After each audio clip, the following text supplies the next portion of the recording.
मेरे इस चैनल में आप सभी को स्वागत करता हूं मैं। आज का ये जो वीडियो है ये नोएडा इंटरनेशनल एयरपोर्ट सर्विस की तरफ से जो वैकेंसीज़ निकाले हैं उसके बारे में है। इसमें टोटल 2442 पोस्ट हैं और ये जो विभिन्न पद हैं वो है कार्गो हैंडलिंग के लिए, ग्राउंड स्टाफ और लोडर। आप लोग इस चीज़ का भी ध्यान रखिए, इसकी अंतिम तिथि जो फॉर्म भरने की है वो है 15 जून 2026। तो चलिए अब एक एक करके जो भी प्रोसीजर है फॉर्म फिलअप करने का तरीका जो है वो मैं आपको इस वीडियो में बताऊंगा। और आप लोगों से यही रिक्वेस्ट है कि आप लोग इस वीडियो को अंत तक देखिए ताकि आप लोगों को सारी चीज़ें समझ में आ जाए कैसे फॉर्म भरना है। तो चलिए शुरू करते हैं। यहाँ पे लिखा हुआ है जो एप्लीकेशन भरने की अंतिम तिथि जो है 15 जून 2026 12 बजे रात तक है। ये इस नोटिफिकेशन के मुताबिक जो एप्लीकेशन है वो सिर्फ ऑनलाइन ही भरा जाएगा, किसी और माध्यम से एप्लीकेशन नहीं लिया जाएगा। अप्लाई करने से पहले कैंडिडेट इस बात का ख्याल रखे कि उनके पास वैलिड यानी कि वैध ईमेल आईडी और मोबाइल नंबर हो। एलिजिबिलिटी क्राइटेरिया क्या होगा, पोजीशन यहाँ पे दिया हुआ है और साइड में देखिए क्वालिफ़िकेशन, एज, एक्सपेक्टेड सैलरी और कितने सीट्स हैं, इन सब के बारे में इस टेबल में दिया हुआ है। तो पहला है एयरपोर्ट ग्राउंड स्टाफ, उसका जो क्वालिफ़िकेशन है मिनिमम 12th पास होना चाहिए यानी कि 12वीं किसी मान्यता प्राप्त बोर्ड से। आयु कितना होना है उस एयरपोर्ट ग्राउंड स्टाफ के पोजीशन के लिए, पोस्ट के लिए 18 से 30 साल तक होना चाहिए उस कैंडिडेट का। सैलरी न्यूनतम होगा आपका 25,000 रुपये और मैक्सिमम होगा आपका 35,000। टोटल सीट्स हैं इसमें 1257। इसी तरह कार्गो एग्जीक्यूटिव का यहाँ पे है। कार्गो एग्जीक्यूटिव के लिए भी जो कैंडिडेट अप्लाई कर रहे हैं वो 12th पास होना चाहिए किसी मान्यता प्राप्त बोर्ड से। आयु सीमा है 18 से 30 साल। वेतनमान हो गया 25,000 से 35,000 और टोटल वैकेंसी जो पोस्ट है, सीट्स हैं वो है 639। लोडर्स का यहाँ पे सिर्फ मेल कैंडिडेट अप्लाई कर सकते हैं। इसका जो एजुकेशन होना चाहिए वो होना चाहिए 10th पास, वो भी किसी मान्यता प्राप्त बोर्ड से। इसकी आयु होगी 20 और 40 के बीच। वेतनमान 15,000 से लेके 25,000 और टोटल वैकेंसीज़ है इसमें 546। एक इम्पॉर्टेंट सूचना ये है, कैंडिडेट एक या एक से अधिक पदों के लिए अप्लाई कर सकते हैं। जैसे एक candidate airport ground staff, cargo executive और लोडर्स तीनों पदों के लिए अप्लाई कर सकते हैं। कृपया आप लोग इस नोटिफिकेशन के इंस्ट्रक्शन को अच्छी तरह से पढ़ ले। यहाँ पे एलिजिबिलिटी, एजुकेशन, जो मिनिमम एजुकेशन क्या होना चाहिए किसी कैंडिडेट का उस पर्टिकुलर फील्ड के लिए, वो यहाँ पे दिया हुआ है। जैसे कि आपका यहाँ पे एयरपोर्ट ग्राउंड स्टाफ और कार्गो एग्जीक्यूटिव के लिए कम से कम वो कैंडिडेट 12वीं पास होना चाहिए किसी मान्यता प्राप्त बोर्ड से। इसी तरह लोडर जो कैंडिडेट है वो 10वीं पास हो मान्यता प्राप्त बोर्ड से। यहाँ पे दोबारा दिया है, देखिए, airport ground staff, customer service agent and cargo executive position के लिए जो एज लिमिट दिया गया है वो कम से कम 18 साल होना चाहिए। 1 अप्रैल 2026 तक ये यहाँ पे दिया हुआ है, देखिए, airport ground staff and cargo executive both male female can apply. Loader के लिए सिर्फ मेल कैंडिडेट ही अप्लाई कर सकते हैं। इसके लिए कोई एविएशन एयरलाइन सर्टिफिकेट या डिप्लोमा की ज़रूरत नहीं है। 10वीं आईआईटी डिप्लोमा का जो स्टूडेंट है जिन्होंने किया हुआ है वो इन पदों के लिए अप्लाई कर सकते हैं। ध्यान रहे एक चीज़, ये जो एयरपोर्ट ग्राउंड स्टाफ और कार्गो एग्जीक्यूटिव है इसमें दोनों मेल फीमेल अप्लाई कर सकते हैं, लेकिन लोडर के पोस्ट के लिए सिर्फ मेल कैंडिडेट ही अप्लाई कर सकते हैं। इसी तरह लोडर का जो उम्र वो कम से कम 20 साल होना चाहिए 1 अप्रैल 2026 तक, और मैक्सिमम जो है 40 साल से ऊपर नहीं होना चाहिए। इन पदों के लिए कोई एज रिलैक्सेशन नहीं है किसी भी कैटेगरी के लिए, भले ही वो SC हो, ST हो या OBC। हर कैंडिडेट को एक सर्टिफिकेट देना होगा जिसमें यह लिखा होना चाहिए कि उस कैंडिडेट का कोई क्रिमिनल रिकॉर्ड नहीं है। वही कैंडिडेट इन पदों के लिए अप्लाई करें जिनका मानसिक संतुलन ठीक हो और वो फिज़िकल हेल्थ में भी अच्छा हो। अब यहाँ पे है नेचर ऑफ वर्क, काम क्या होगा एयरपोर्ट ग्राउंड स्टाफ के लिए। एयरपोर्ट ग्राउंड स्टाफ के लिए पैसेंजर चेक करना, चेक इन करना, एयरलाइंस टिकट, रिजर्वेशन, बोर्डिंग करवाना, टर्मिनल फंक्शन। इसी तरह कार्गो एग्जीक्यूटिव के लिए भी यहाँ पे काम बताया गया है कि वो वहाँ पे क्या करेंगे। एक कार्गो एग्जीक्यूटिव हैंडलिंग और managing the movement of goods at airport, जो एयरपोर्ट में सामान वगैरह आएंगे उनको हैंडल करने की जिम्मेवारी एक कार्गो एग्जीक्यूटिव की होगी। ये सब कार्य करना पड़ेगा एक एयरपोर्ट ग्राउंड स्टाफ को। एयरपोर्ट लोडर का जो काम होगा वो होगा जो बैग वगैरह आता है, कार्गो वगैरह, उसको लोड या अनलोड करना है जहाज़ से। इसके अलावा केबिन को साफ़ करना इत्यादि। रिटन टेस्ट का जो सिलेबस होगा वो इस तरह है। एक तो होगा general awareness, aptitude and reasoning, English knowledge, aviation knowledge.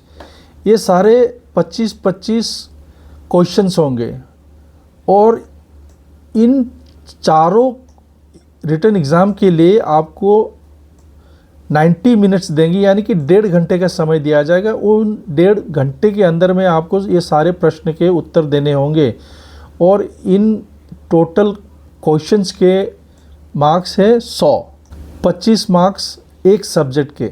Difficult level of question paper किस तरह का होगा।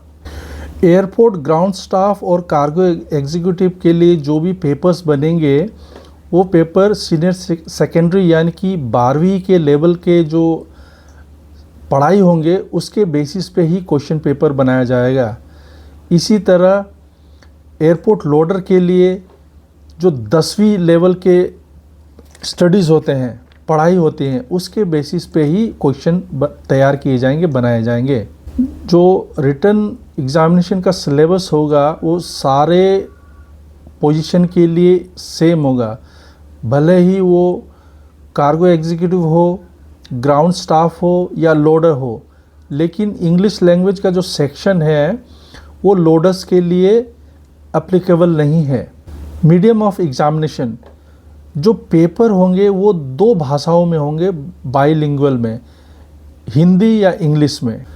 क्वालिफाई करने के लिए जो कम से कम मार्क्स हैं वो 40% होने, तभी जाके आपको पास डिक्लेयर किया जाएगा। इस सिलेबस का डिटेल यहाँ दिया गया है कि आपको सिलेबस में क्या क्या पढ़ना है। जैसे कि जनरल अवेयरनेस में current events of national and international importance, यानी कि करंट इवेंट्स जो हो रहे हैं देश विदेशों में क्या क्या हो रहे हैं उसके बारे में है। गेम्स एंड स्पोर्ट्स के बारे में, arts and culture of India उसके बारे में। इसी तरह ये सारे चीज़ें दिया गया है। आप इसको ध्यानपूर्वक देखिए और इसी के बेसिस पे आप जनरल अवेयरनेस का जो पेपर है उसकी तैयारी कीजिए। इसमें दूसरा पॉइंट है एप्टीट्यूड एंड रीजनिंग। इसमें आपको क्या क्या पढ़ना है, कैसे तैयारी करनी है, ये यहाँ पे दिया है। इसमें भी आप ध्यानपूर्वक धीरे धीरे देखिए, समझिए और तैयारी कीजिए। जनरल इंग्लिश में ये देखा जाएगा कि कैंडिडेट्स का जो अंडरस्टैंडिंग है इंग्लिश में वो कैसा है, बेसिक जो इंग्लिश है वो कैसे समझ पाता है, वोकेबुलरी, ग्रामर, सेंटेंस स्ट्रक्चर, ये सारे चीज़ें इसमें दिया गया है। इसको भी आप देख लीजिए और इसी के बेसिस पे तैयारी कीजिए। एविएशन नॉलेज इसमें है, देखिए Indian aviation, airport name, airport terminologies, civil aviation, ये सारे चीज़ हैं, ये आप पढ़ लीजिएगा। उसके बाद ही तैयारी करके आप प्रॉपरली एग्ज़ाम दे सकते हैं। और जो एग्ज़ामिनेशन का डिटेल्स है वो इस तरह है। जो रिटन एग्ज़ामिनेशन होंगे वो 100 क्वेश्चन होंगे, ऑब्जेक्टिव टाइप होंगे, और ऑब्जेक्टिव टाइप में भी मल्टीपल चॉइस होंगे, और हर क्वेश्चन का एक ही मार्क्स होगा। इसमें कोई नेगेटिव मार्किंग्स नहीं होंगी। जितने क्वेश्चंस आप प्रश्न आप अटेम्प्ट करेंगे उतने ही आपको, अगर आपका उत्तर सही है तो उतने ही मार्क्स आपको मिलेंगे। एग्ज़ाम 2 भाषा में होगा, एक तो इंग्लिश या हिंदी में।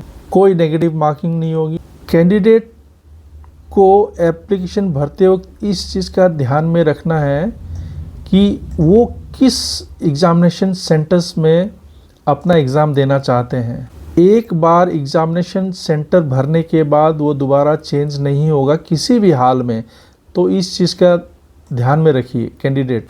ये सारे हैं। इसके बाद एग्ज़ामिनेशन के दिन में जो एग्ज़ामिनेशन सेंटर होंगे उसके अंदर में आप मोबाइल फ़ोन या कोई इलेक्ट्रॉनिक चीज़ें नहीं ले जा सकते हैं। अब आते हैं एग्ज़ामिनेशन फ़ी। जो एग्ज़ामिनेशन फ़ी है ग्राउंड स्टाफ के लिए वो है 350 रुपये। 300 है आपका कार्गो एग्जीक्यूटिव के लिए, और 250 रुपया लोडर के लिए। ये सारे पेमेंट जो है यहाँ पे दर्शाए गए हैं वो ऑनलाइन फॉर्म फिलअप करते वक्त आप जमा कर सकते हैं। जो एग्ज़ामिनेशन फ़ी है एक बार आपने जमा कर दिया तो वो रिफ़ंड नहीं होगा, किसी भी हाल में आपको रिटर्न नहीं किया जाएगा। फॉर्म भरते वक्त आप ध्यान रखें कि कभी भी ना ही बैक बटन और ना ही रिफ़्रेश करें उस पेज को। जो ऊपर दर्शाए गए एप्लीकेशन फ़ी है वो सबके लिए समान है, बराबर है, भले ही वो SC, ST, OBC या EWS कैटेगरी में आते हों। ध्यान दें एग्ज़ामिनेशन फ़ी जो है वो एप्लीकेशन भरने की अंतिम तिथि से पहले ही जमा कर दिए जाए। एग्ज़ामिनेशन सेंटर कहाँ, कौन से स्टेट और यूटीज़ में कौन कौन से जगह में होंगे ये सारे यहाँ पे दिया हुआ है। ये हो गया स्टेट और यूटीज़ का कॉलम। यहाँ पे एग्ज़ामिनेशन सेंटर विद कोड, जैसे बिहार और उत्तर प्रदेश में कौन कौन से जगह में है आपका एग्ज़ामिनेशन सेंटर होगा, जैसे आगरा, गोरखपुर, कानपुर, लखनऊ, प्रयागराज, वाराणसी, पटना, दरभंगा, मुजफ्फरपुर। झारखंड, ओडिशा, वेस्ट बंगाल के लिए हैं, रांची, भुवनेश्वर, कोलकाता, सिलीगुड़ी। कर्नाटका के लिए यहाँ पे दे रखा है। छत्तीसगढ़ के लिए यहाँ है। आसाम और मणिपुर के लिए गुवाहाटी, इम्फाल, डिब्रूगढ़। इसी तरह सारे स्टेट और यूनियन टेरिटरीज़ के लिए जो भी एग्ज़ामिनेशन सेंटर इन्होंने बनाए हैं उनके सारे डिटेल आप देख सकते हैं यहाँ पे। अब अप्लाई कैसे करें? अप्लाई करने के लिए कैंडिडेट को इस वेबसाइट पे जाके आपको फॉर्म भरना है, जो है www.niasjewer.com। एप्लीकेशन भरने के बाद कैंडिडेट दोबारा एक बार चेक कर ले एप्लीकेशन को सबमिट करने से पहले। एप्लीकेशन भरने की जो पोर्टल है वो 15 जून 2026 तक ही खुला रहेगा, उसके बाद बंद हो जाएगा। कैंडिडेट को हिदायत दी जाती है कि रजिस्टर टाइम से पहले ही कर दें। एप्लीकेशन सबमिट करने से पहले कैंडिडेट ये चेक कर ले कि उन्होंने जो डिटेल्स भरे हैं वो सही है या नहीं, क्योंकि एक बार आपने सबमिट कर दिया तो वो उसमें दोबारा मॉडिफिकेशन नहीं होगी। सिलेक्शन प्रोसेस क्या होगा? कैंडिडेट को सबसे पहले रिटन टेस्ट देना है। रिटन टेस्ट क्लियर करने के बाद आपको पर्सनल राउंड के लिए इंटरव्यू में बुलाया जाएगा। ग्राउंड स्टाफ और कार्गो एग्जीक्यूटिव के लिए जो इंटरव्यू होंगे वो हिंदी और इंग्लिश भाषा में ही होंगे। लोडर के लिए कोई इंटरव्यू नहीं होगा, सिर्फ एग्ज़ाम होंगे। जो एग्ज़ाम में पास हो गए तो सोच लीजिए उनको जॉब मिल जाएगा। रिटन टेस्ट और पर्सनल राउंड इंटरव्यू के बेसिस पे कैंडिडेट को शॉर्टलिस्ट किया जाएगा फाइनल सिलेक्शन के लिए। बाकी जनरल कंडीशंस हैं, ये देख लीजिएगा फॉर्म भरने से पहले।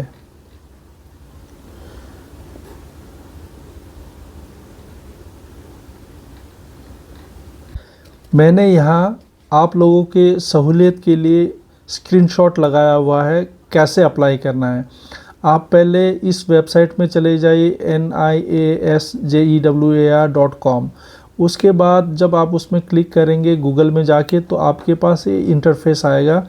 इस इंटरफेस में आने के बाद यहाँ पे देखिए रजिस्टर करने के लिए है, यहाँ पे जाके रजिस्टर कर लीजिए। करने के बाद अंदर आपके पास फॉर्म का फॉर्मेट आ जाएगा, उसको आप ध्यानपूर्वक भरिए।